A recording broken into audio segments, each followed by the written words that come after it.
تو اس میں 23 سیٹیں آئیں JUIF کی اور 18 آئیں تحریک انصاف کی اور نون لیگ کی 3 آئیں. تو سندھ میں نون لیگ کی کوئی پریزنس نہیں ہے, بلوچستان میں نون لیگ کی کوئی پریزنس نہیں ہے, ساؤتھ پنجاب میں نون لیگ کی کوئی پریزنس نہیں ہے. تو یہ کس قسم کا سروے ہے جو سروے تو نہیں, سروے کو اگر آپ ایک طرف بھی رکھیں شفقت محمود صاحب, مہنگائی مہنگائی مہنگائی, یہ تو اس میں تو کوئی دوسری بات ہی نہیں. دیکھیں کامران جی, میں مہنگائی کی مسئلے کے بارے میں نہیں میں کہتا, لیکن اگر آپ دیکھیں کہ آپ نے جو منڈی بہاولدین میں جلسہ کیا, ایک جمع غفیر تھا عوام کا.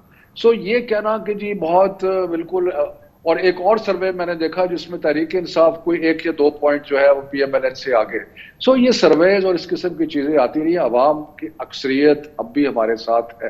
صرف یس بالکل مہنگائی کا پرابلم ہے, میں اس کو ڈینائی نہیں کرتا. اب مجھے آپ بتائیں کہ اگر انٹرنیشنل مارکیٹ میں تیل کی قیمت $100 کے پر پہنچ جاتی ہے تو اس میں آپ بڑی دیر سے میڈیا میں بھی ہیں اور اکانومی پہ بھی آپ کی بڑی گہری نظر ہے. آپ مجھے بتائیں کیا چوائس ہے گورنمنٹ کے پاس کہ وہ سوائے اس کے کہ پیٹرول کی قیمت بڑھے. جب پیٹرول کی قیمت بڑھتی ہے تو اور چیزوں میں بھی ہوتا ہے.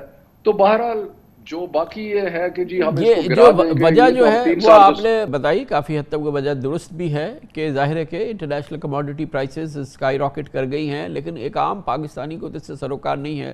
وہ تو یہ کہتا ہے کہ عمران خان کے دور میں چینی $100 کلو ہو گئی, آٹا $60 کلو, 180 روپے کلو ہو گیا, تیل اتنے روپے کلو ہو گیا, بجلی میری 4 گنا مہنگی ہو گئی.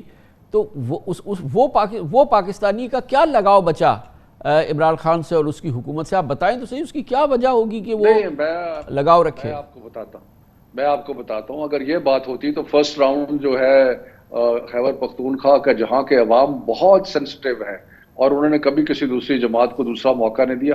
ابھی جو لوکل گورنمنٹ الیکشن ہوئے ہمیں تو 0 سیٹ ملنی چاہیے تھی نا, اگر اتنی غیر مقبولیت ہوگی. ہمارے اور JUIF میں تو تھوڑا سا فرق ہے اور کچھ ٹکٹ ہم بہتر دیتے تو ہم JUIF سے زیادہ, اور نون لیگ پیپلز پارٹی تو نہ 3 میں ہے نہ 13 میں ہے.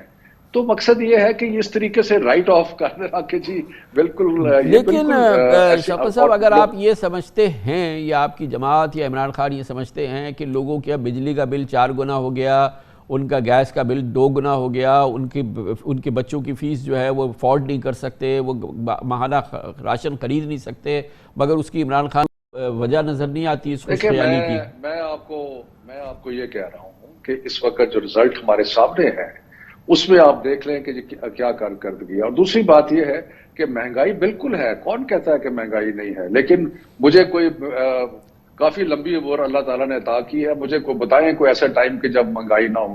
ووٹنگ بیہیویئر جب ہوگا, جب لوگ ووٹ ڈالنے جائیں گے, تو آپ نے دیکھ لیا کہ خیبر پختونخوا میں اگر ہم نے ساری میجورٹی نہیں لی اور اس میں ہماری اپنی کچھ غلطیاں تھی ٹکٹ ووٹ کرنے کی, تو we are the second largest party تحصیلوں کے حساب سے, اور نون لیگ پیپلز پارٹی تو نہ 3 میں ہے نہ 13 میں ہے.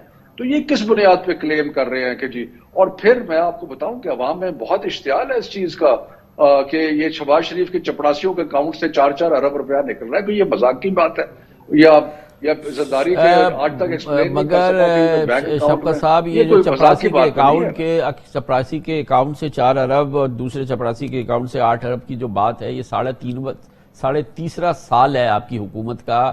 پہلے دن سے آنے کے پہلے سے یہ آپ بات کر رہے ہیں, آج بھی وہی بات کر رہے ہیں. کہاں ہے وہ کیس, کہاں ہے اس کا معاملہ, کہاں ہے اس کی کوئی سزا, کہاں ہے اس کی کوئی جزا؟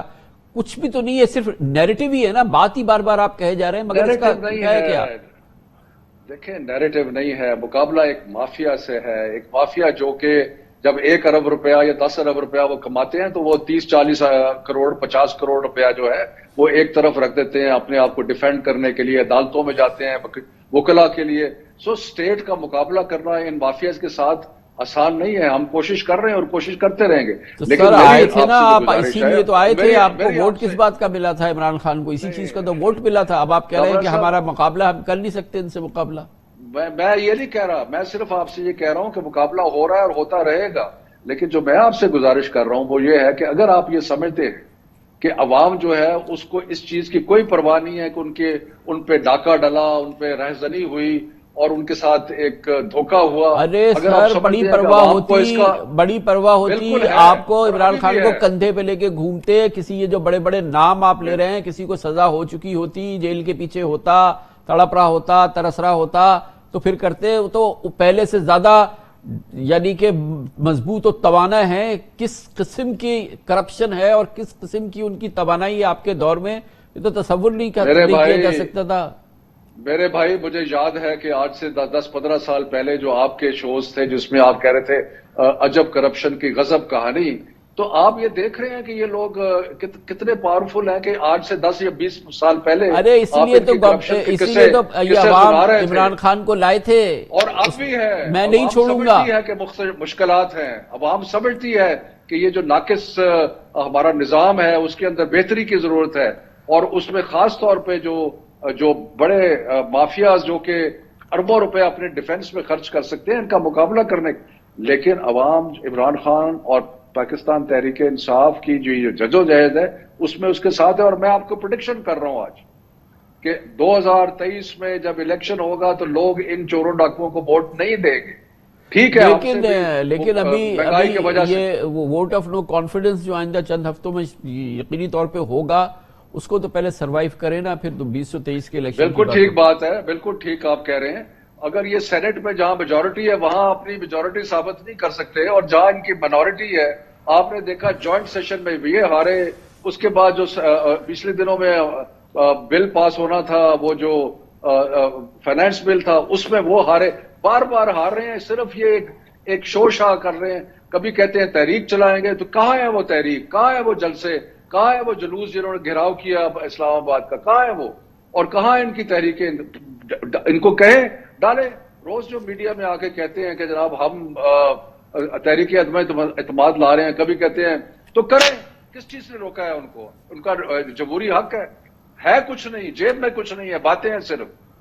تھینک یو سو مچ۔ شفقت محفوظ صاحب ہمارے ساتھ موجود تھے، وفاقی وزیر تعلیم۔ قمر شاہ بیگ اس کے بعد ذکر کریں گے۔ کچھ اشارے ایسے لگ رہے ہیں کہ کسی نہ کسی نوعیت پہ ٹی ٹی پی کے ساتھ کوئی مذاکرات، کسی قسم کا تصفیہ ہو جائے جس سے کہ ملک میں جاری دہشت گردی میں کوئی فرق پڑے، وہ جاری ہے، اور یقیناً ریاست شاید اب براہ راست اس میں انوالو نہیں ہے اور وہ اس میں شریک نہیں ہے، لیکن بہرحال کچھ طریقہ ہے جس کے ذریعے ٹی ٹی پی سے منسلک لوگوں کی کچھ کی رہائی ہوئی ہے۔ بڑے دہشت گرد یہ نہیں، بڑے جن پہ الزامات ہیں وہ نہیں، مگر ایک بڑی تعداد میں کئی درجن کارکنوں کی رہائی ہوئی ہے، اور اس کے پس منظر میں کیا ہے یہ پوچھیں گے ہم ایک چھوٹے سے وقفے کے بعد۔ Welcome back. حکومت پاکستان اور کالعدم تحریک طالبان پاکستان کے درمیان لگ یہ رہا ہے کہ مذاکرات کا سلسلہ مکمل طور پہ ختم نہیں ہوا ہے، کچھ نہ کچھ بات چیت کسی آخری تصویر تک پہنچنے کے لیے کہیں نہ کہیں جاری ہے، اور اس کے لیے اشارے مل رہے ہیں کہ یہ بات چیت مکمل طور پہ ختم نہیں ہوئی ہے۔ بتایا گیا ہے کہ پاکستان نے 46 ٹی ٹی پی کارکنان کو رہا کیا ہے۔ ان قیدیوں کا تعلق شمالی وزیرستان، سوات، ڈیرہ اسماعیل خان اور کے پی کے دیگر علاقوں سے تھا۔ یہ بھی کہا گیا ہے کہ یہ طویل عرصے سے ڈی ریڈیکلائزیشن سینٹرز میں تھے، یہ وہ جگہیں ہیں جہاں پر ان قیدیوں کی ان کی بات چیت کی جاتی ہے، یا ان کو مین سٹریم میں لانے کے لیے، یا ان کے اندر شدت پسندی کو ختم کرنے کی کوشش کی جاتی ہے۔ گرفتاری کے بعد یونی سینٹر سے رہائی ہوئی ہے۔ اگلے کچھ روز میں مزید قیدیوں کی رہائی کی بھی اطلاع آئی ہے۔ ابھی تک حکومت کی جانب سے بہرحال اس کی تصدیق نہیں ہوئی ہے۔ ذرائع کہتے ہیں کہ ٹی ٹی پی قیدیوں کی رہائی پاکستان کی حمایت یافتہ وزیرستان کے قبائلی جرگے کی کوششوں کے نتیجے میں عمل میں آئی ہے، جس نے پچھلے 2 ماہ میں طالبان قیادت سے افغانستان میں 2 مرتبہ ملاقات کی۔ Afghan Taliban T T P اور حکومت پاکستان کے درمیان مصالحت کی کوشش کر رہے ہیں۔ جرگوں سے مذاکرات کی سہولت کاری میں بھی افغان طالبان کی قیادت نے اہم کردار ادا کیا ہے، جس کے بعد ٹی ٹی پی قیدیوں کو رہا کیا گیا۔ تاہم ذرائع کہتے ہیں کہ تحریک طالبان پاکستان کا کہنا ہے کہ رہا کیے گئے افراد اس 100 افراد کی فہرست میں شامل نہیں تھے جن کی رہائی کا ٹی ٹی پی نے حکومت سے باقاعدہ مطالبہ کیا ہے۔ پچھلے سال نومبر میں بھی حکومت پاکستان نے 100 کے قریب ٹی ٹی پی قیدیوں کو رہا کیا تھا، مگر خبریں یہ تھی کہ رہائی ٹی ٹی پی کے مطالبے پہ نہیں بلکہ خیر سگالی کے طور پہ عمل میں لائی گئی۔ 3 ماہ قبل ٹی ٹی پی اور پاکستانی حکام کے درمیان افغانستان کی طالبان کی ثالثی میں 1 ماہ کے لیے جنگ بندی بھی ہوئی تھی، جس پر دونوں فریقین کی جانب سے عمل درآمد ہوا تھا، مگر 1 ماہ بعد مفاہمتی عمل آگے نہیں بڑھ سکا، اور اس ماہ کے آغاز میں حکومت پاکستان نے ٹی ٹی پی لیڈرشپ کے سروں کی قیمت دوبارہ اس کو مستحر کیا اور کہا کہ وہ انہیں گرفتار کرنا چاہتے ہیں۔ ساتھ ہی بتایا گیا کہ امن کے خواہاں ٹی ٹی پی حلقوں سے بات چیت کا سلسلہ جاری رہے گا۔ تازہ ترین صورتحال کیا ہے؟ کیا واقعی یہ تمام مذاکرات حتمی طور پہ ختم ہو گئے ہیں؟ کہیں نہ کہیں ان کا سلسلہ جاری ہے؟ ان سب کی معلومات لیں گے۔ ممتاز سینئر صحافی احسان اللہ ٹیپو ہمارے ساتھ موجود ہیں۔ بہت بہت شکریہ سرحان صاحب. کیا خبریں ہیں آپ کے پاس؟ بیچ میں تو ایسا لگ رہا تھا کہ مذاکرات مکمل طور پہ ختم ہو گئے ہیں، پھر لگا کہ شاید اس میں حکومت پاکستان کئی سختی دکھا رہی ہے، کچھ اس میں ایگریسو پالیسی آئی تھی جب دوبارہ تشہیر ہوئی تھی، ٹی ٹی پی لیڈرشپ کے سروں کی قیمت لگی تھی، اور اب یہ رہائی کی بات آئی ہے. کیا اسٹیٹس ہے یہ جو مذاکرات باقاعدہ اب سے کوئی 2-3 مہینے پہلے ہوئے تھے، اس وقت ان کی کیا کیفیت ہے؟ ہاں بالکل، جس طرح پچھلی دفعہ بھی آپ ہی کے شو میں ہم نے اس پہ بات کی تھی کہ قبائلی جرگے کے ذریعے پاکستانی حکومت دوبارہ سے تحریک طالبان پاکستان کے ساتھ مذاکرات کر یہ ایک سلسلہ شروع ہو گیا ہے. تو ابھی جو میری اطلاعات ہیں پچھلے 2-3 دنوں سے کہ وہ جو مذاکرات کا ایک سلسلہ تھا، وہ جو روابط تھے قبائلی جرگے اور تحریک طالبان کے مابین، تو وہ چیزیں میچور ہوئی ہیں کافی حد تک. اور پھر کل جو خبر آئی کہ 46 کے قریب ٹی ٹی پی کے کچھ لوگ تھے جن کو رہا کیا گیا ہے. حالانکہ جب ٹی ٹی پی کے ذرائع سے میری بات ہوئی تو انہوں نے یعنی وہ ڈکلائن کیا، انہوں نے کہا کہ نہیں یہ ہمارے لوگ نہیں تھے، اور یہ زیادہ تر وہ لوگ تھے جو کہ یعنی فارمل ہمارے لوگ نہیں تھے، نہ ایکٹیو کبھی ہمارے ممبر رہے ہیں ٹی ٹی پی اس پوری تحریک کے، اور زیادہ تر اس میں وہ لوگ تھے جو رشتہ دار تھے مختلف جو ٹی ٹی پی کے کمانڈرز تھے، کسی کا بھتیجا، کسی کا بھائی، بیٹا یا چچا، تو یہ وہ لوگ تھے. اور ان کی جو ہماری ڈیمانڈ لسٹ ہے اس میں ان لوگوں کے نام نہیں تھے. اور آج بھی میری کچھ ذرائع سے بات ہوئی ہے، انہوں نے کہا کہ یہ قیدی ابھی تک ہماری طرف یعنی ہمیں ہینڈ اوور نہیں کیے گئے. تو وہ چیزیں ہیں، لیکن دونوں طرف سے وہ جو معاملات شروع تھے جنوری میں قبائلی جرگے کے تھرو، تو وہ چیزیں میچور ہو گئی ہیں. اور کل بھی جو عثمان زئی وزیر کا نارتھ وزیرستان کا ایک جرگہ ہے، ان کی ملاقات ہوئی ہے افغانستان خوست میں گورنر ہاؤس میں. وہاں پہ جو طالبان کے گورنر ہیں نبی عمری، ان کی موجودگی میں، تو وہاں پہ بھی کچھ معاملات آگے بڑھے ہیں. تو میرے خیال میں کہ چیزیں اگر اسی نہج پہ چلنے لگی تو ہو سکتا ہے کہ عنقریب کوئی بڑی اناؤنسمنٹ، خاص کر سیز فائر کے حوالے سے کوئی اناؤنسمنٹ سامنے آ سکتی ہے. تو اس میں مگر دلچسپ بات یہ ہے کہ شاید اب جو فوبل جو پاکستان کی ریاست کے جو لوگ ہیں وہ اس میں شامل نہیں ہیں، بلکہ یہ جرگے کے تھرو، یعنی کہ جو قبائلی طریقہ کار ہے اس کے ذریعے اس سلسلے کو آگے بڑھایا جا رہا ہے. گو کہ جو پاکستانی جو وزیرستان کا جو جرگہ ہے جو کہ امن کا خواہاں ہے، اس کو حکومت کی حمایت بھرپور طریقے سے حاصل ہے. ہاں بالکل، یہ حکومت کی پوری بیکنگ ہے. وہ دونوں جو نارتھ وزیرستان کا جو جرگہ ہے یا ساؤتھ وزیرستان کا جرگہ ہے، ان دونوں کو حکومت کی پوری بیکنگ ہے. اور میری اطلاعات یہ بھی ہے کہ کل یعنی پاکستانی حکومت کی طرف سے جو کچھ سینئر لوگ ان کی پریزنس وہاں پہ دیکھی گئی ہے شمالی وزیرستان میں.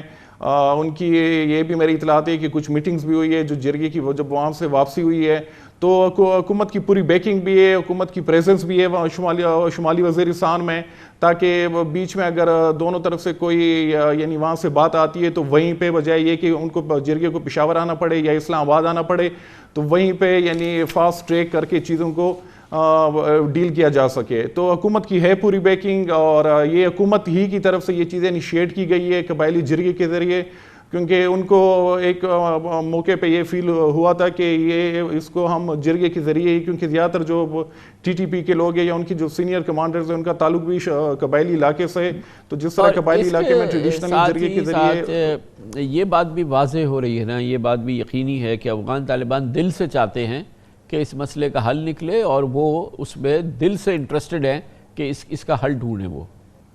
ہاں بالکل، افغان طالبان کی ابھی بھی یعنی ان کی بہت ایکٹیو ایک پارٹیسپیشن آپ کہہ لیں، یا وہ حصہ لے رہا ہے سراج الدین حقانی جو کہ افغان طالبان یا افغان گورنمنٹ وہ انٹیریئر منسٹر بھی ہے وہاں پہ، اور بڑی ان کی ہائی رینکنگ پوزیشن ہے پورے افغان طالبان میں. تو ان کی اپنی ایکٹیو وہاں پہ یعنی ہے پارٹیسپیشن بھی اس پورے پروسیس میں، وہ فیسیلیٹیٹ بھی کر رہا ہے. بلکہ ٹی ٹی پی کے ذرائع بھی یہ کہہ رہے ہیں کہ انہوں نے جو ثالث کو پورا اختیار دیا ہے. تو ان کا جب میں نے ان سے پوچھا کہ ثالث سے کیا مطلب ہے، آپ جرگے کی بات کریں یا سراج الدین حقانی کی، تو انہوں نے کہا کہ انہوں نے سراج الدین حقانی کا نام لیا کہ ہم نے پچھلی دفعہ بھی اپنا پورا اختیار دیا تھا سراج الدین حقانی کو، اور اس دفعہ بھی ہم ان کو پورا اختیار دے چکے ہیں. اب گورنمنٹ پاکستان پہ کہ وہ معاملات آگے کیسے بڑھاتے ہیں. تو ان کی ہے بہت یعنی ایک ٹریڈیشنل انفلوئنس بھی رہا ہے ابھی بھی ٹی ٹی پی پہ، اور پھر پاکستانی حکومت کے ساتھ بھی سراج الدین حقانی کے یعنی کافی اچھے روابط ہیں. تو میرے خیال میں یہ حکومت کے لیے بھی اچھا موقع ہوگا کہ ان کے گڈ آفیسز یوز کر کے سراج الدین حقانی کے اگر یہ پیس ڈیل کسی فارمل ایگریمنٹ کوئی ایک باقاعدہ اگر کوئی سمجھوتا ہوتا ہے مفاہمت ہوتی ہے تو اس کی جس لیول پہ پاکستان میں تصدیق چاہیے اس کے لیے تمام سیاسی جماعتوں کو بھی اکٹھا ہونا ضروری ہوگا نا، کیونکہ یہ بات عام ہے کہ اس میں پھر ایک سیاسی طور پہ تمام سیاسی جماعتیں ایک صفحے پر آئیں تو پھر یہ مفاہمت ہو سکتی ہے، کیونکہ اس کی اندرونی طور پہ مخالفت بھی ہے، یہ کوئی آسان سمجھوتا نہیں ہے کسی بھی حکومت کے لیے۔ جی یہ بہت مشکل ہے، یعنی بالکل انٹرنل اگر ہم دیکھ لیں اور خاص کر پارلیمنٹ میں اس پہ کافی ڈیبیٹ بھی ہوئی ہے، تو مختلف جو بڑی سیاسی پارٹیاں ہیں، پیپلز پارٹی کی طرف سے این پی کی طرف سے، تو انہوں نے کافی کنسرنز بھی شو کیے ہیں کہ آپ کس طرح معاف کر سکتے ہیں وہ لوگ جو کہ یہاں پہ یعنی اے پی ایس میں انوالو رہے ہیں، یا باقی ان کی لیڈرشپ بھی این پی کی کافی سینئر لوگ ٹی ٹی پی کے حملوں میں ماری گئی ہے، یا پھر بی بی شہید وہ خود بھی، تو ان کے اپنے کنسرنز بھی ہے اور ایک پرسنل سینٹیمنٹس بھی اس حوالے سے۔ تو واقعی سب سے جو چیلنجنگ ٹاسک ہوگا حکومت کے لیے وہ ڈومیسٹک فرنٹ پہ ہوگا کہ ان پارلیمنٹ کو یا جو سیاسی پارٹیاں ہیں ان کو کیسے وہ کسی ایگریمنٹ پہ کنوینس کر سکے۔ بہت بہت شکریہ احسان لطیف مسعود ہمارے ساتھ موجود تھے۔ کمرشل بریک، اس دوران نیوز ہیڈ لائنز دیکھے، جس کے بعد ہم اپنے پروگرام کے باقی حصے کے ساتھ واپس آتے ہیں۔ انتہائی افسوس کی بات ہے اور یقیناً اس میں کوئی شک نہیں کہ T V channel, social media اور نیوز ویب سائٹ سے جھوٹی خبریں لوگوں کی پگڑیاں اچھالنے، دشنام ترازی کا ایک معمول بن گیا ہے۔ یہ غیر معمولی بات نہیں ہے پاکستان میں، آئے دن اس کی مثالیں سامنے آتی ہیں۔ اس میں یہ معاملہ ہم یہ دیکھتے ہیں کہ اس لیول تک بھی جاتا ہے کہ عدلیہ سے منسلک سپریم کورٹ کے ججز سے، ہائی کورٹ کے ججز کے حوالے سے، فوج کے حوالے سے، فوج کی کلیدی شخصیات کے حوالے سے بھی کسی قسم کی کوئی روک ٹوک نظر نہیں آتی، ہتک آمیز خبروں کی بھرمار نظر آتی ہے۔ اب حکومت نے صدارتی آرڈیننس کے ذریعے جھوٹی خبروں اور دشنام ترازی کو سخت قانون کے تحت کر دیا ہے اور ایک سخت قانون نافذ کر دیا ہے پریزیڈنشل آرڈیننس کے ذریعے۔ Prevention of electronic crime act 2016 میں نئی ترامیم کے تحت پیمرا کے لائسنس یافتہ ٹی وی چینلز کو حاصل استثناء بھی اب ختم کر دیا گیا ہے۔ اب سوشل میڈیا کی طرح ٹیلی ویژن پر کسی فرد یا ادارے کے بارے میں تضحیک آمیز جعلی خبر بھی الیکٹرانک کرائم تصور ہوگی اور اب قابل گرفت ہوگی۔ وزیر قانون بیرسٹر فاروق نسیم نے کل پیکا ایکٹ میں ترمیمی آرڈیننس کی تفصیلات بتاتے ہوئے کہا، جعلی خبر کی تشہیر ناقابل ضمانت جرم ہوگا۔ متاثرہ فریق کے علاوہ کوئی بھی شخص یا ادارہ مقدمہ درج کرا سکے گا۔ کیس کا 6 ماہ میں ٹرائل مکمل ہوگا اور جرم ثابت ہونے پر 5 سال کی سزا بھی ہوگی۔ پیکا میں جو آرڈیننس آیا ہے، ایک تو 3 سال کی جگہ 5 سال سزا ہوگی۔ یہ اب اوفینس جو ہے وہ بیلیبل نہیں ہوگا، وہ نان بیلیبل ہوگا، اور ساتھ ساتھ اس میں یہ ہے کہ اب یہ کوگنیزیبل اوفینس ہوگا۔ اس کا کمپلیننٹ جو ہے وہ کوئی بھی ہو سکتا ہے، پبلک ایٹ لارج بھی ہو سکتی ہے، یعنی کمپلیننٹ یہ ضروری نہیں ہے کہ وہ شخص ہو جس کے خلاف یہ بات کی جا رہی ہے۔ 6 مہینے کے اندر اس کا ٹرائل ہوگا، 6 مہینے کے اندر ٹرائل ختم ہوگا، اور اگر 6 مہینے کے اندر یہ ٹرائل کنکلوڈ نہیں ہوتا، جو ہائی کورٹ ہے، ریلیونٹ ہائی کورٹ ہے، وہ پھر پوچھے گی ریلیونٹ جج سے کہ آپ نے 6 مہینے کے اندر ٹرائل کیوں نہیں ختم کیا، اور اگر اس کے ریزنز پلازیبل نہیں ہوں گے تو پھر اس کے اندر اس جج صاحب کے خلاف ایک ڈسپلنری پروسیڈنگز بھی ہو سکتی ہے۔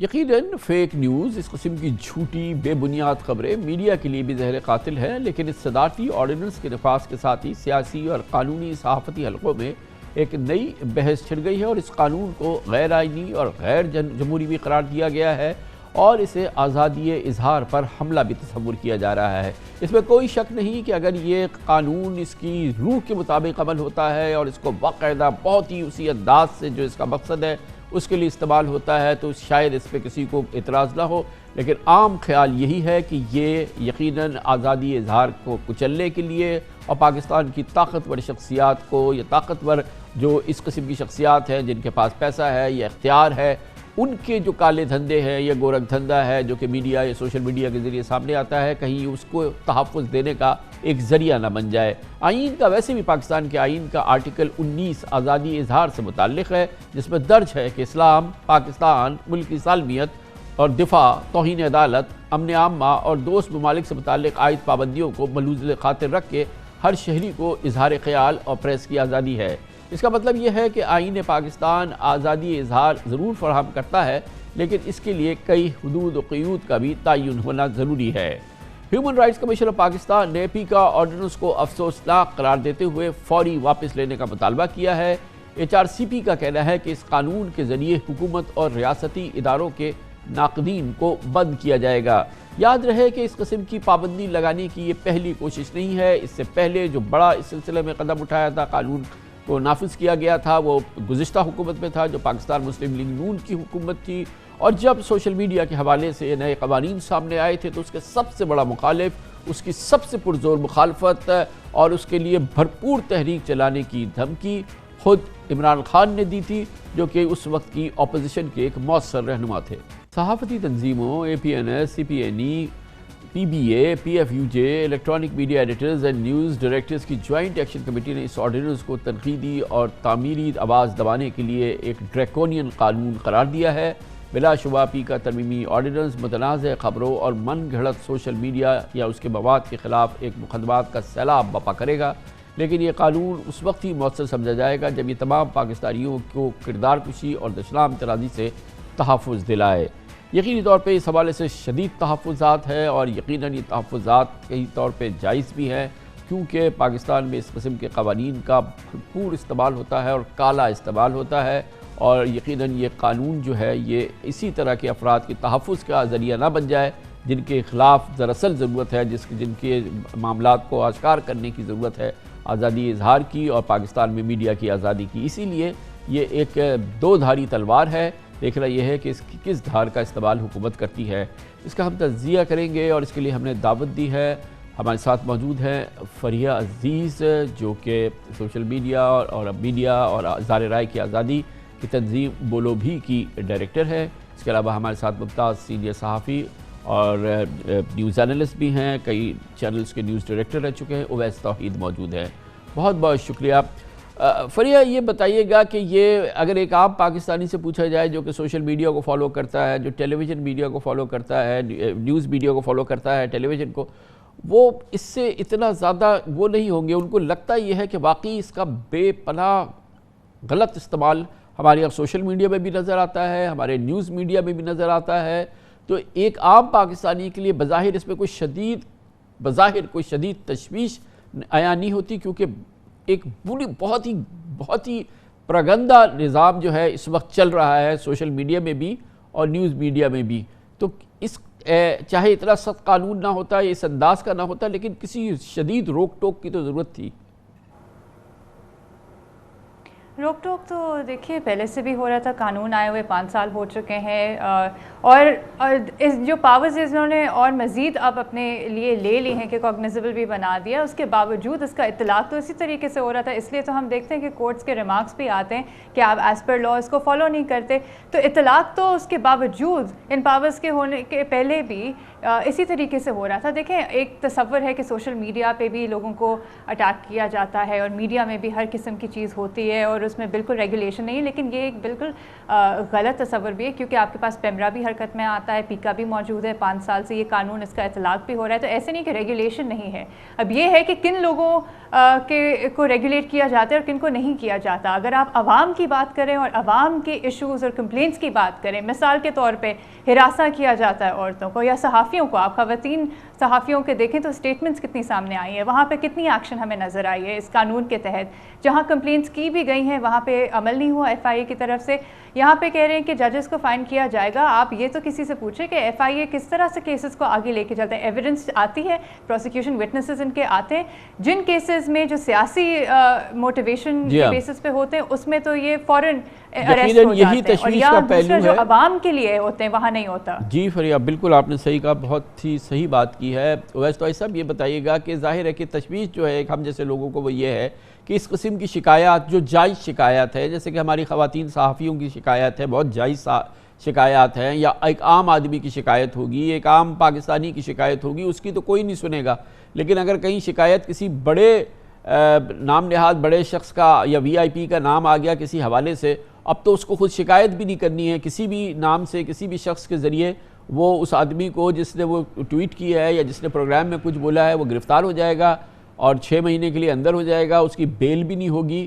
تو اس کا ایک تاریک اور بہت ہی تاریک پہلو تو ہے.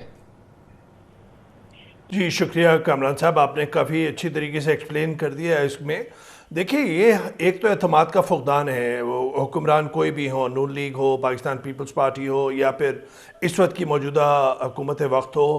اور پھر جب آربیٹریری آپ کرتے ہیں، یعنی کہ آرڈیننس کے ذریعے کرتے ہیں، پارلیمان میں نہیں لاتے، اسٹیک ہولڈرز کے ساتھ مشاورت نہیں کرتے، تو پھر اگر آربیٹریرلی آپ کریں گے تو پھر وہ ڈکٹیٹوریل کہلایا جائے گا. اگر ڈکٹیٹوریل کہلایا جائے گا تو اس کا مطلب ہے کہ وہ ڈریکونین لا کہلایا جائے گا، کیونکہ آپ نے کوئی بھی پروسیجر فالو نہیں کیا. یہ لگتا یہ ہے کہ آپ ایک ریاست کے ہاتھ میں، حکومت کے ہاتھ میں ایک ایسا ہتھیار دے رہے ہیں جو آپ کسی پہ بھی چلا سکتے ہیں. یعنی کہ دنیا بھر میں جہاں جہاں پہ یہ فوجداری دفاع کے تحت تھا وہاں پہ ختم کر دیا گیا.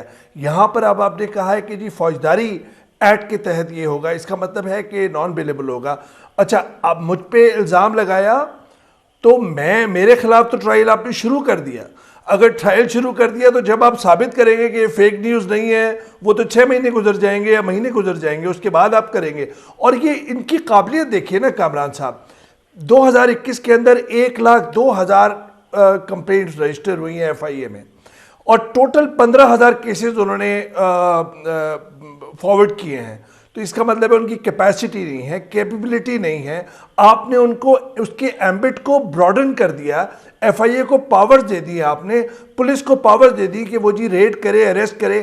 وہاں پہ خواتین کوئی نہیں ہے ایف آئی اے کے اندر جن سے آپ ابھی کسی سے ایک سروے کرا لیں، ایف آئی اے کے اندر بلائیں اور یہ وزیروں اور مشیروں کو بھی کہ یہ ڈفرنس بتا دیں ہمیں کہ فیک نیوز، مس انفارمیشن، ڈس انفارمیشن میں ہے کیا فرق. تو ہم سمجھتے ہیں کہ یہ نیت کے اندر فطور ہے.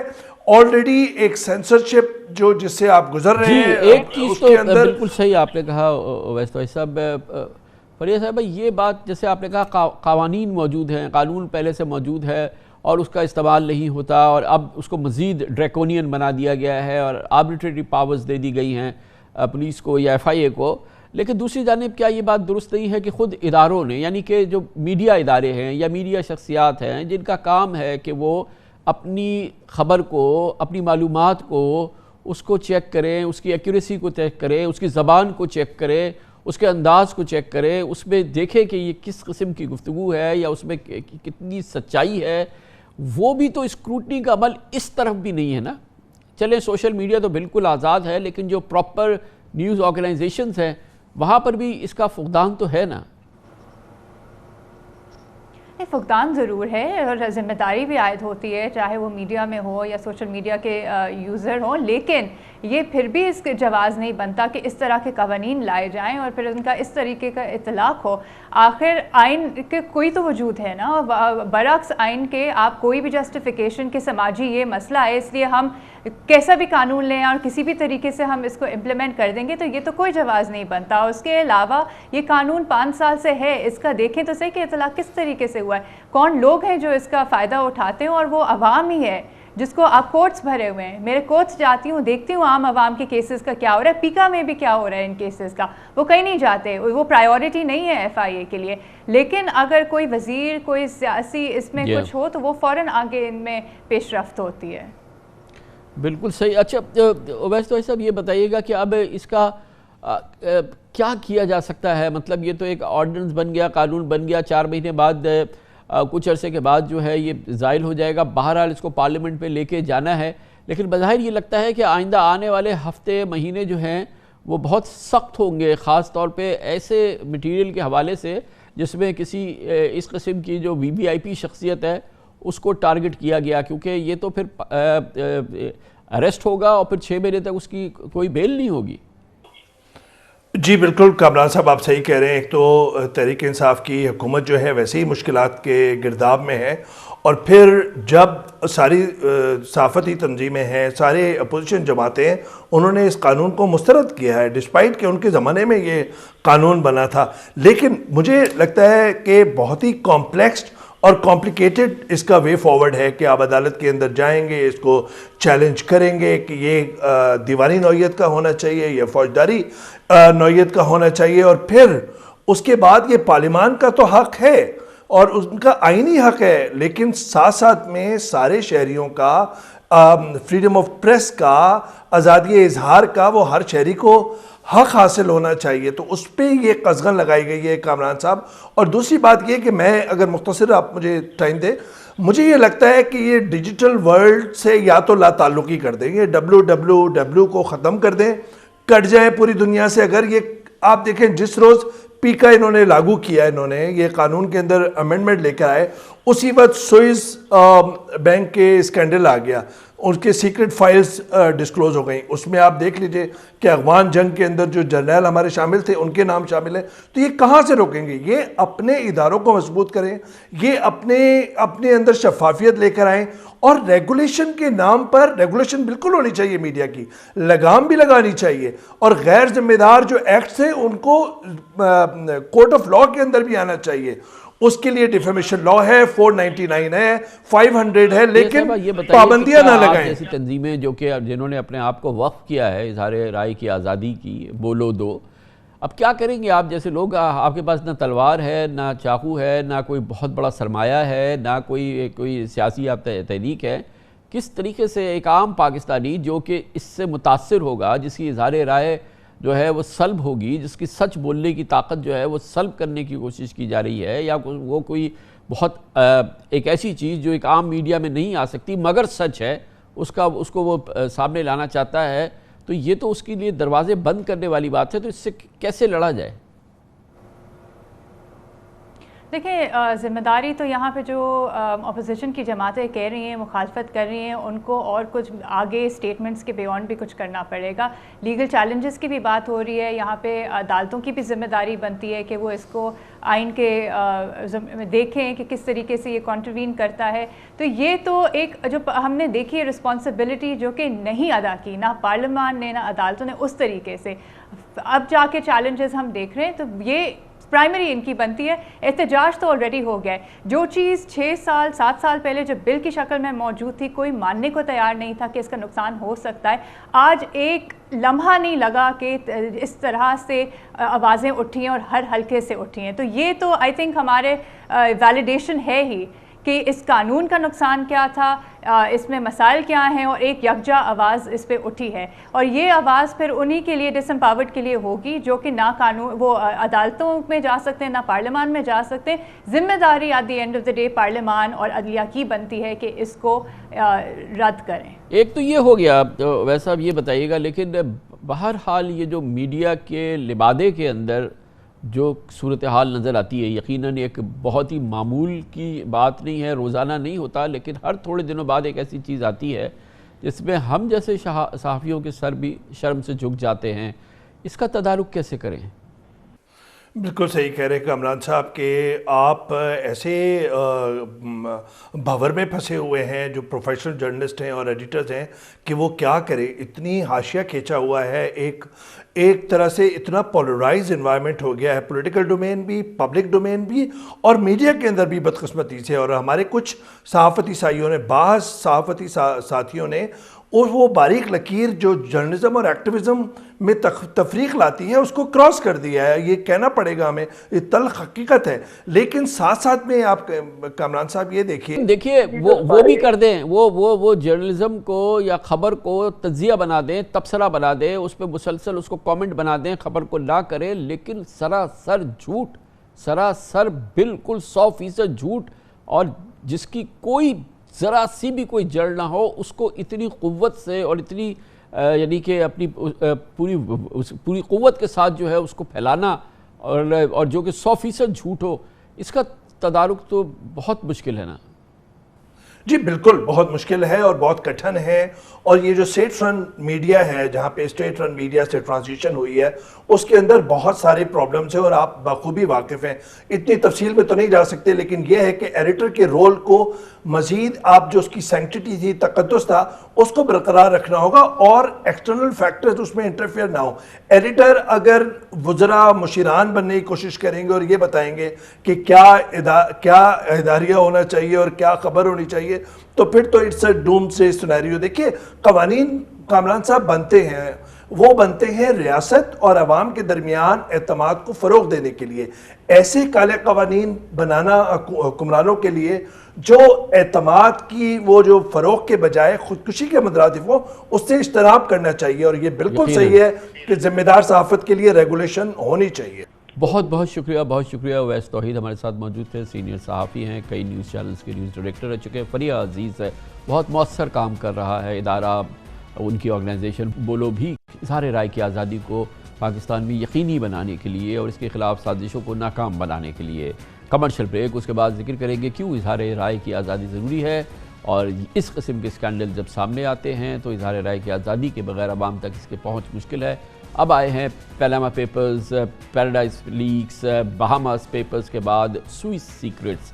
1400 پاکستانیوں کے بارے میں بھی انکشاف ہوا ہے کہ سوئٹزرلینڈ کے مختلف بینکس میں, مختلف نہیں بلکہ کریڈٹ سوئس بینک کے اندر ان کے بھی اکاؤنٹس تھے, اور اس کا بہت ہمیں یقین نہیں ہے کہ پاکستان میں ہر جگہ اس کا اظہار ہوا. پاکستان کی ایک اہم شخصیت, ایک سابق فوجی جنرل کا بھی اس میں ذکر ہوا ہے. اس کی بات کرتے ہیں چھوٹے سے وقفے کے بعد. Panama papers, Bahamas papers, Pandora papers اور پیراڈائز لیکس کے بعد اب سوئس سیکرٹس کے نام سے خفیہ اثاثوں کا ایک نیا اسکینڈل سامنے آیا ہے, جس میں 128 ممالک کی طاقتور ترین شخصیات سمیت ہزاروں اشخاص کے خفیہ سوئس بینک اکاؤنٹس کا انکشاف ہوا ہے. ان افراد کے دنیا کے اہم بڑے بینکوں میں شامل کریڈٹ سوئس میں $100 ارب سے زائد رقم موجود ہے. کرپشن اور منی لانڈرنگ کے خلاف کام کرنے والی تنظیم organized crime and corruption reporting project نے تمام سنسنی خیز تفصیلات منظر عام پہ لائی ہے. تاہم نیو یارک ٹائمز میں سوئس سیکرٹ کی لیک دستاویزات کے مطابق 1400 پاکستانیوں کے اکاؤنٹس اس میں شامل ہیں. لیکڈ ڈیٹا کے مطابق اکاؤنٹس ہولڈر میں سے کچھ وہ لوگ بھی شامل ہیں جن کا بینک اکاؤنٹس ہی نہیں کھلنا چاہیے تھا. ایسے اکاؤنٹس کا بھی پتہ چلا ہے جو اب بند ہیں لیکن ماضی میں فعال تھے. اسی میں الزام لگا ہے کہ سابق ISI چیف اور سابق chairman joint chiefs of staff committee general Akhtar عبد الرحمان کے تینوں صاحبزادوں کے نام پر بھی سوئس بینک میں اکاؤنٹس تھے. دراصل بیرون ملک اکاؤنٹس کھولنا اور اثاثے بنانا غیر قانونی نہیں, اور تمام اکاؤنٹس کی پشت پر کالا دھن بھی نہیں ہے. متعدد کاروباری شخصیات, کمپنیز, شیل کمپنیز اور آف شور اکاؤنٹس اس لیے رکھتے ہیں تاکہ عالمی سطح پر کاروباری لین دین میں آسانی ہو. البتہ ایسے لوگ ضرور قصوروار تصور ہوں گے جنہوں نے مثال کے طور پر پاکستان میں اپنے غیر ملکی اثاثے ڈکلیئر نہیں کیے, یا جنہوں نے مختلف ایمنسٹی اسکیمز کا بھی فائدہ نہیں اٹھایا اور اب تک ان کے اثاثے خفیہ ہیں. حوصلہ افزا بات ہے کہ FBI اب آف شور کمپنیز کے مالکان کو بھی نوٹسز بھیج رہا ہے. پچھلے ہفتے FBI نے فورن انکم پر ٹیکس وصولی کے 2 آرڈرز جاری کیے, جن کے تحت ان تمام افراد اور اداروں کو جو اپنی مقامی آمدنی کو آف شور کمپنی کی آمدنی قرار دیتے تھے, انہیں FBI نے انکم ٹیکس نیٹ ورک کا حصہ بنا دیا ہے اور ان کی غیر ملکی آمدنی پر 28 کروڑ 70 لاکھ روپے کے ٹیکس ڈیمانڈز نوٹسز جاری کر دیے ہیں. خبریں ہیں کہ پاکستان کے 39 متمول خاندانوں کے 387 اراکین نے سیکیورٹیز ایکسچینج کمیشن میں ظاہر کیا تھا کہ ان کی آمدن کا ذریعہ ان کی آف شور کمپنیز کے سٹیکس بھی ہیں.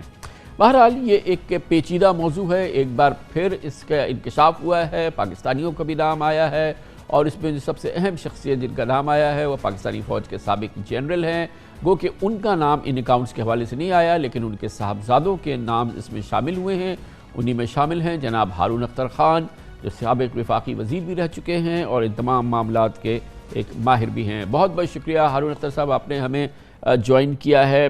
آپ فرمائیے گا, آپ کو یہ ظاہر ہے کہ یہ لیکس آنے سے پہلے کانٹیکٹ بھی کیا ہوگا ان لوگوں نے, تو یہ جو سوئس سیکرٹس میں آپ کے اور آپ کے جو دوسرے بھائیوں کے نام آئے ہیں, اس کے بارے میں آپ کیا کہیں گے؟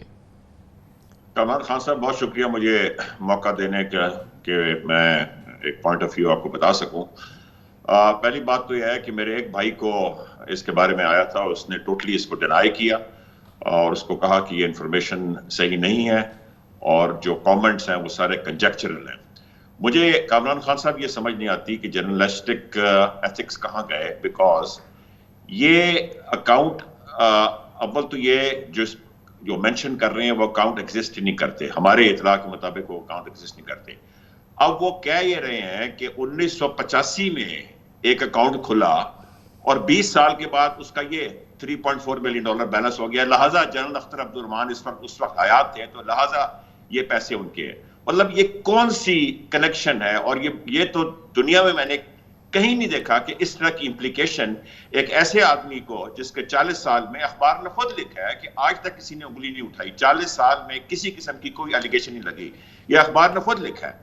اور بینک جس کی لیکس ہوئے ہیں, this not bank data, this leaks, bank نے اس کو ٹینڈنشیس کہا ہے. ٹینڈنشیس میننگ کہ ایک پری کنسیو مائنڈ کے ساتھ آئے ہیں اور انہوں نے ادھر ادھر سے چیزیں اکٹھی کر کے اپنے ایک ڈیزائرڈ بائس ریزلٹس قائم کر کے اس کو اچھال دیا ہے. اب حالات بھی دیکھیں کامران خان صاحب, میں آج سوچ رہا تھا کہ 35-40 سال کے بعد کولڈ وار دوبارہ شروع ہو گئی ہے. Look what is happening in Poland. ان لیگز میں انہوں نے امریکن انٹیلیجنس ایجنسیز کو بھی ٹارگٹ کیا, ان کو بھی فوکس کیا ہے. اور اس وقت یہ ساری چیز دارومدار ان لوگوں کے اوپر ہے جنہوں نے کوئی مجاہدین کے ساتھ لڑائی لڑی یا امریکن کے ساتھ لڑائی لڑی. اور مجھے ایک اس چیز کا افسوس ہوتا ہے کہ ہم کوئی 10 جماعتوں پڑھ کے نہیں آئے تھے. ہم لوگ تو اس وقت اپنے اپنے پروفیشنز میں اعلیٰ ترین مقام میں تھے. میرے سب بھائی پروفیشنلز ہیں, میں خود ایکچوری ہوں, میرے ایک اور بھائی ایکچوری ہیں, باقی چارٹرڈ اکاؤنٹنٹس ہیں. میں نے 23 سال کی عمر میں سب سے کم عمر کا ریکارڈ قائم کیا تھا کہ ایکچوری بننے کا. اور ہم پہلے بھی کاروبار کرتے تھے, پروفیشنلز تھے, پاکستان آ کے بھی ہم نے یہ کیا. اور میں یہ کیٹیگوریکل سٹیٹمنٹ دینا چاہتا ہوں کہ میرے خاندان کے اور میرے تمام بھائیوں کے تمام ایسٹس ڈسکلوزڈ ہیں, ویریفائڈ ہیں, and all taxes have been paid up to date, all returns have been filed. تو ہارون صاحب آپ لوگوں مجھے افسوس ہے جس طرح انہوں نے میرے والد کو ٹارگٹ کیا ہے, وہ آدمی جس نے وہ جنگ لڑی جس سے سوویت امپائر ڈس انٹیگریٹ ہو گیا اور پاکستان ایک سوویت انویژن سے بچ گیا. اب اس کو ہر کسی کی یہ خواہش ہے, کیونکہ میں نے یہ فیس کیا پاکستان آ کے. ہم نے چھوٹے سے کاروبار سے شروع کیا, جیسے جیسے کاروبار میں اللہ نے کامیابی دی, کوئی یہ یقین نہیں رکھتا تھا کہ یہ ہماری محنت ہے, ہماری اسٹرگل ہے.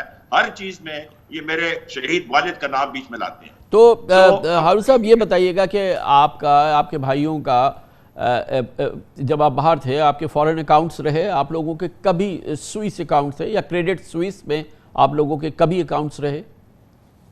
دیکھیے کامران خان صاحب, ہمارے جو یہ باتیں کر رہے ہیں بالکل وہ کوئی اکاؤنٹ نہیں کھولے, کوئی 85-86 کا اکاؤنٹ نہیں کھولے. ہم کاروباری آدمی ہیں, ہم ملٹی نیشنلز کے ساتھ کام کرتے ہیں, ہم ایکسپورٹرز ہیں, ہمارے لیٹر آف کریڈٹس کھلتے ہیں, ہمارے جوائنٹ وینچرز ہیں. کسی سٹیج میں کسی وجہ سے اگر بینک نے ڈیو ڈیلیجنس کی ہے, اس پہ اندر ہم 3 بھائی جو کاروبار کرتے ہیں ان کے نام آئے ہیں یا ان کی ڈیو ڈیلیجنس ہوئی ہے یا کہیں ذکر آیا ہے, یہ بینک نے خود کہا ہے کہ ادھر ادھر سے انفارمیشن لے کے اکٹھا انہوں نے یہ کیا ہے. جو کچھ بھی ہے ہمارے خاندان کا وہ ڈکلیئرڈ ہے, ایف بی آر کو ٹیکس پیڈ ہے, and everything is up to date. یہ جو اکاؤنٹ کی انفارمیشن ہے یہ غلط ہے اور اس کو لنک کیا گیا ہے. تو آپ مجھے یہ بتائیے کہ 1985 کے اگر اکاؤنٹ کا ذکر کیا ہے تو اماؤنٹ کیوں نہیں بتایا؟ اماؤنٹ تو بتا رہے ہیں 25 سال کے بعد کا. تو یہ کیسے میرے والد کے ساتھ کیسے لنک ہو گیا؟ ہی ڈائیڈ ان 1988. تو ہارون صاحب یہ بتائیے گا کہ آپ لوگوں کے کیا آپ یہ کہہ رہے ہیں کہ جب بھی آپ کے فورن اکاؤنٹس رہے یا کسی بھی فورن بینک کے ساتھ آپ کی ڈیلنگز رہی ہیں یا کسی انویسٹمنٹ بینک کے ساتھ آپ کی ڈیلنگ رہی ہے, وہ تمام کی تمام یہاں پہ ڈکلیئرڈ ہیں اور ہمیشہ ڈکلیئرڈ رہی ہیں؟ Absolutely, according to the laws of Pakistan, جب ان کا ڈسکلوجر مینڈیٹری ہوا, ڈیکلریشن مینڈیٹری ہوئی, ڈیکلریشن کی ضرورت ہوئی, ایسٹس کو ڈکلیئر کرنا ویلتھ اسٹیٹمنٹ میں ضروری ہوا, اس وقت یہ ڈکلیئر ہوئے ہیں اور اس کے اوپر ٹیکس پے کیے گئے ہیں. ہم ان ساری ڈکلیریشنز کے اندر اپ ٹو ڈیٹ ہیں. تو ابھی اس معاملے پہ اب آپ کیا کریں گے؟ یہ جو چیزیں سامنے آئی ہیں, ڈسکلوجر ہوا ہے, کیونکہ ظاہر ہے کہ جب بھی آپ لوگوں کا معاملہ آتا ہے تو آپ کے مرحوم والد کا اس میں بڑا ذکر آتا ہے. وہ بڑے ڈسٹنگشڈ آفیسر تھے پاکستان آرمی کے, ظاہر ہے کہ ان کا اپنا ایک بڑا نام, بڑا مقام ہے. تو یہ جتنی بھی چیزیں آپ کے معاملات ہوتے ہیں اس میں یقینی طور پہ وہ ان کی جو شخصیت ہے اس کو ٹینٹ ہو جاتی ہے, اس کا ذکر آتا ہے. کامران خان صاحب, مجھے اسی بات کا بڑا افسوس ہے اور as a proud child of a great father, ہم بھائیوں کو یہ بڑی تکلیف ہوتی ہے کہ ہمارے ملک میں کوئی بھی اگر بڑا کام کر جائے تو اس کو کنٹروورشل بنانے کی پوری کوشش کی جاتی ہے. اور جب بھی ہم نے کسی قسم کا کاروبار کیا ہے، ہماری جو سٹرگل ہے وہ ہمارے کاروباری ساتھیوں سے پوچھیں، ہمارے بزنس مین ایسوسیٹ سے پوچھیں کہ ہم کتنے سٹرگل سے یہاں تک پہنچے ہیں. اگر ہمارے پاس جو لوگ سمجھتے ہیں کہ یہ ویلتھ تھی اور والد کی ویلتھ تھی، تو ہمیں اتنی بھاگ دوڑ، اتنی محنت کرنے کی ضرورت تھی اور 32 سال اپنی ایڑیاں رگڑنے کی ضرورت تھی اس لیول تک پہنچنے کے لیے. تو افسوس ہوتا ہے. یہ بتائیے گا اور کہ میں کیا کہہ سکتا ہوں، بیسیکلی جب بھی یہ بات ہوتی ہے تو یہ اس کووڈ آپریشن کی ہوتی ہے جو افغان آپریشن کے دوران ہوا، اور جس میں یہ تو کوئی چھپی ہوئی بات نہیں ہے کہ ISI کا بڑا کرٹیکل رول تھا اور ساری دنیا سے اس کی سپورٹ ہوتی تھی. لیکن کبھی کیونکہ اس کا ایک بڑا حصہ جو تھا وہ US کووڈ سپورٹ تھا جو کہ CIA کے ذریعے آتا تھا، کبھی کسی US انکوائری کا، یعنی کہ کوئی کانگریشنل انکوائری ہو، کوئی کانگریشنل پروب ہو، کوئی کانگریشنل، یا یہ کہ US کوئی انکوائری ہو، کوئی ہو کہ US منی جو ہے وہ یوزرپ ہوئی ہے، یا US منی جو ہے وہ اس کو جو ہے مس اپروپریشن ہوئی ہے یا ہوئے، کبھی اس قسم کی کسی چیز کا آپ کے بھائیوں کو کبھی سامنا کرنا پڑا؟ کیونکہ بہرحال جو ڈسکشن ہے، جو فوکس ہے، وہ اماؤنٹس جو ہیں، وہ پیسے جو ہیں، وہ تو بہرحال US ایسٹ ہے، US پیسے تھے وہ. ایبسلیوٹلی کامران خان صاحب، آج تک نہ کبھی کسی نے بات کی ہے، نہ کبھی کسی نے انگلی اٹھائی ہے اور اس آپریشن کی تعریف کی ہے کہ یہ کتنا کلین کٹ آپریشن تھا. اور اگر خدا نہ خواستہ یہ کلین کٹ نہ ہوتا تو اس کے آپ بڑے کرپشن کے داستانے سنتے ہیں، اور یہ کامیابی نہیں ہوتی، وہ کرپشن کی کامیابی ہوتی.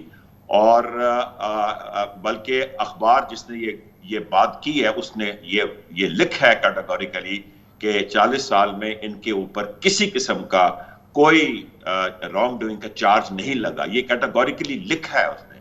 بٹ مجھے سمجھ نہیں آتی کہ 85 کے اکاؤنٹ کا ان کو یہ بھی نہیں پتا کہ اکاؤنٹ کتنی ویلیو سے کھلا تھا. اگر میرے والد پہ چارج لگا رہے ہیں انڈائریکٹلی وہ بھی، تو وہ کیسے انہوں نے لنک کر دیا کہ کیونکہ 25 سال بعد اس اکاؤنٹ میں تھے پیسے تھے، لہٰذا 85 میں کیونکہ جنرل اختر زندہ تھے اس لیے یہ ان کے اکاؤنٹ ہے. اور پورے آپ دیکھیں نا، پورے 1400 کیس ایک طرف کر دیے اور یہ ایک چیز پوری اچھالی گئی ہے.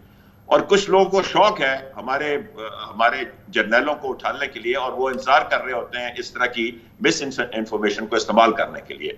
اس کا افسوس ہوتا ہے. میں تو ایز اے سن افسوس ہی کر سکتا ہوں، اور کیا کر سکتا ہوں. بہت بہت شکریہ جناب ہارون اختر خان، اس پورے معاملے میں اپنے اور اپنے خاندان کا دفاع پیش کر رہے تھے، اپنا موقف دے رہے تھے جو ہم نے آپ تک پیش کیا. کمرشل بریک، اس کے بعد ہم اس پورے معاملے کا پروفیشنل ٹیک لیں گے، تجربہ کار اور ماہر شخصیات اس پورے معاملے کا، یعنی کہ بیرون ملک اثاثے، چھپے ہوئے اثاثے، آف شور کمپنیز، ٹرسٹ اور شیل کمپنیز. اس کا توڑ کیسے ممکن ہے؟ توڑ تو ہو رہا ہے. حکومت پاکستان کیسے لوٹی ہوئی دولت واقعی واپس لائے، اس کی بات کرتے ہیں چھوٹے سے وقفے کے بعد. وقفے سے قبل ہم بات کر رہے تھے تازہ ترین انکشاف، یعنی سوئس سیکریٹس ہے، سوئس بینک اکاؤنٹ، یعنی کہ کریڈٹ سوئس بینک کے اندر ہزاروں اکاؤنٹس، اور خاص طور پہ پاکستانیوں کے 1400 اکاؤنٹس، اور خاص طور پہ پاکستان کی انتہائی اہم سابق فوجی جنرل اختر عبدالرحمان کے خاندان کے حوالے سے اس میں ذکر. جنرل اختر عبدالرحمان کے صاحبزادے اپنا دفاع، اپنا موقف پیش کر رہے تھے. لیکن یہ پورا معاملہ، یعنی کہ یہ آف شور اکاؤنٹس، یہ شیل کمپنیز، یہ ٹرسٹ، یہ جو ادارہ بنے ہوئے ہیں مغرب میں، بینکس جو تحفظ فراہم کرتے ہیں، جو جگہ فراہم کرتی ہے دنیا بھر سے اس قسم کے اثاثوں کی رکھنے کے لیے، چھپانے کے لیے اور ان کی سرمایہ کاری کے لیے، اس سے کیسے چھٹکارا ہو سکتا ہے؟ حکومت پاکستان سے واقعی جو دولت لوٹی گئی ہے اس کی جڑ تک کیسے پہنچ سکتی ہے، اور لوٹی ہوئی دولت دراصل کب پاکستان واپس آ سکتی ہے؟ اس موضوع پر بات کرنے کے لیے ہمیں جوائن کر رہے ہیں ٹیکس امور کے اور انٹرنیشنل ٹیکس امور کے ماہر، تجزیہ کار اور نیوز کالمسٹ جناب ڈاکٹر اکرام الحق ہمارے ساتھ موجود ہے. بہت بہت شکریہ ڈاکٹر صاحب. پینما، بہاماز، پینڈورا، پھر پیراڈائز، اب سوئس سیکریٹس،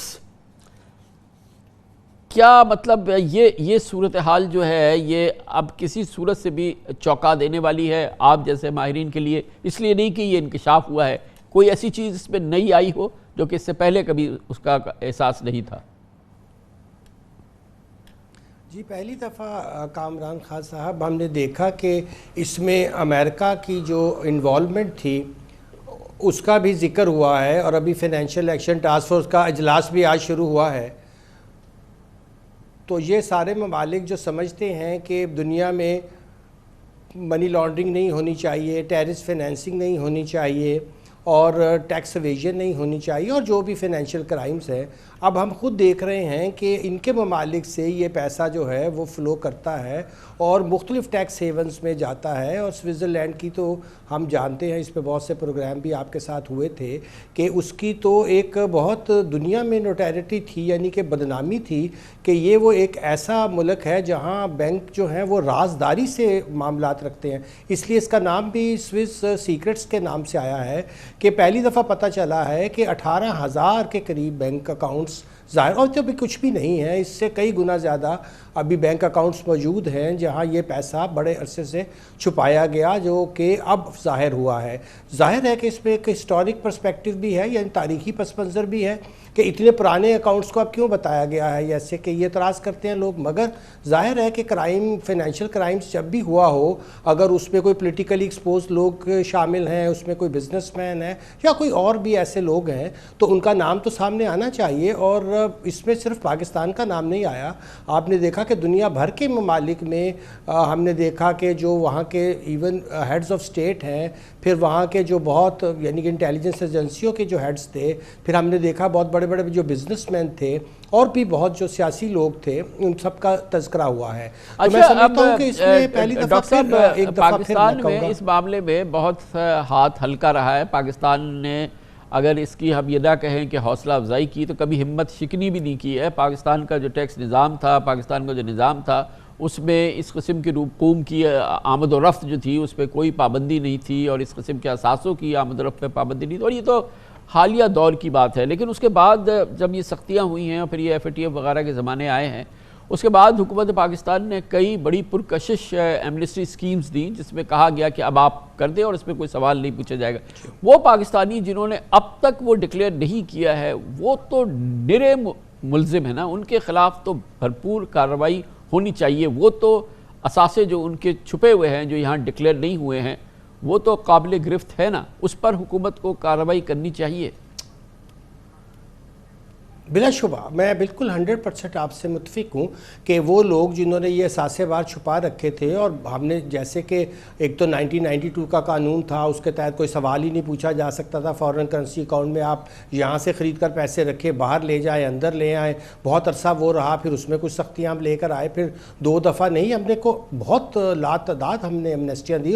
اور 2018-19 کے ایمنسٹیز کی طرف آپ نے بالکل اشارہ کیا، اور وہ میری نظر میں تو ویسے بھی غیر قانونی تھی، کیونکہ دونوں ہاؤسز میں گئی بھی نہیں تھی منی بل. چلیے خیر وہ پارلیمنٹ نے جیسے بھی پاس کیا، مگر اگر لوگوں نے اس میں بھی اپنے ایسٹس کو ڈکلیئر نہیں کیا ہے اور جو ٹیکس ان سے ڈیمانڈ کیا گیا تھا وہ نہیں دیا ہے، تو پھر تو ان کے خلاف سخت ترین کارروائی ہونی چاہیے. اور میں سمجھتا ہوں کہ اب یہ چیز بالکل ظاہر ہو رہی ہے کہ پوری دنیا کے اندر صرف ہمیں ہی مورد الزام نہیں ٹھہرانا چاہیے. جہاں جہاں بھی اس کے تانتے ملتے ہیں، جہاں جہاں بھی یہ پیسہ پاک کیا گیا، جہاں جہاں سے بھی اس کے انفلوز آؤٹ فلوز ہوئے، ان سارے ٹیکس اور اس پہ ڈاکٹر صاحب سب سے امپورٹنٹ بات یہ ہے کہ اس کی سب سے بڑی جو فائدہ ہوا ہے، جو سب سے بڑا اس کا مقام رہا ہے، تو ویسٹرن بینک رہے ہیں.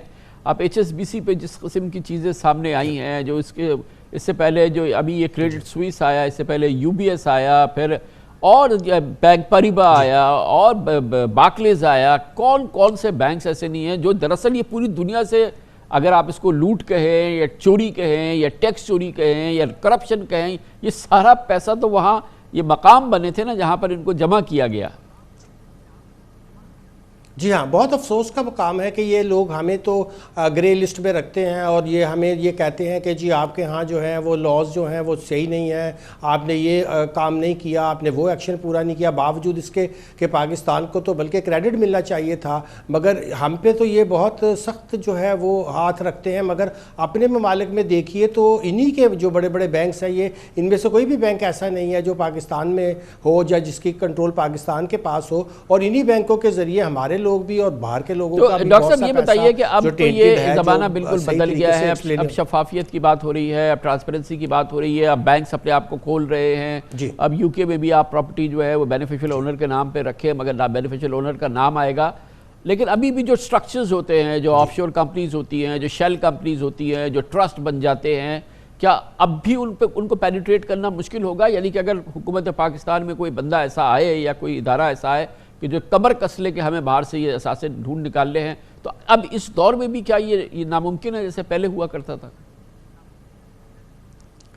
جی کامران صاحب، او ای سی ڈی کے انیشیٹو کے ذریعے 140 ممالک کا تو معاہدہ، اس میں بھی پھر بائی لیٹرلی آپ کو ہر ایک ملک سے جو ہے وہ انفارمیشن کا جو تبادلہ ہے وہ خود بخود ہوتا ہے، آٹومیٹیکلی ہوتا ہے. مگر کئی ممالک ایسے ہیں جیسے بی وی آئی ہے، وہ ابھی تک جب تک آپ ان کے ساتھ بائی لیٹرل ایگریمنٹ نہ کریں، جیسا 2011 میں انڈیا نے کیا، تو آپ وہ معلومات حاصل نہیں کر سکتے.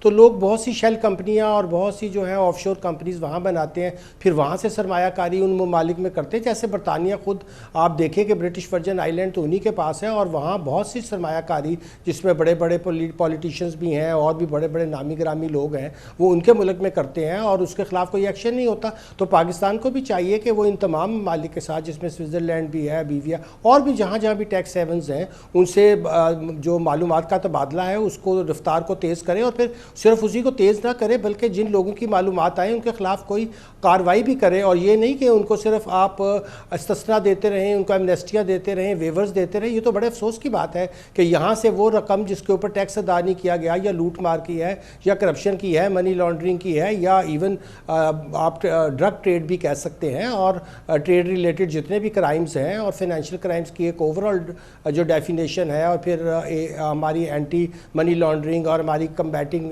فائنینشیل ٹیررزم کے جو لاء ہیں اور بہت سے قوانین ہیں، کرپشن کے اگینسٹ بہت سے قوانین، خود یونائٹڈ نیشن کا بہت بڑا اس میں انیشیٹو ہے. آپ کو سٹولن جو ہے ایسٹ ریکوری کا بارے میں بھی انیشیٹو ان کا بہت بڑا ہے. تو سارے ممالک کو بشمول پاکستان کے کوشش کرنی چاہیے. Thank you so much. Doctor Ikram ul Haq ہمارے ساتھ موجود تھے. اس کے ساتھ ہی ہمارے آج کے پروگرام کا اختتام ہوتا ہے. کل آپ سے پھر ملاقات ہوگی انشاءاللہ. کل تک کے لیے کامران خان کو اجازت. اللہ حافظ. ناصر.